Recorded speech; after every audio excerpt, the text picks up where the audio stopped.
আজকে কথা বলবো আমি নিজের লাইফের ব্যাপারে। আমার বয়স প্রায় প্রায় না, প্রায় বললে ভুল হবে। আমার বয়স এখন ২১ বছর।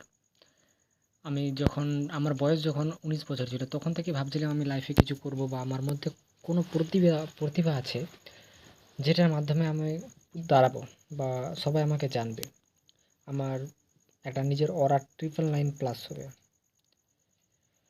কিন্তু যখন আমার ২১ বছর বয়স হলো তখন বুঝতে পারলাম আমি একটা অপদার্থ, যেটা শিক্ষকের ভাষায় বলে অপদার্থ। সেটাই আমি। আমি বুঝতে পারছি না এখন আমি লাইফে কী করব। আমার মধ্যে অমনি কোনো কোয়ালিটি নাই। না আমার মধ্যে কোনো প্রতিভা আছে ভালো, যেটা আগে ভাবতাম কিন্তু এখন মনে হচ্ছে সেটা আমার মধ্যে নেই।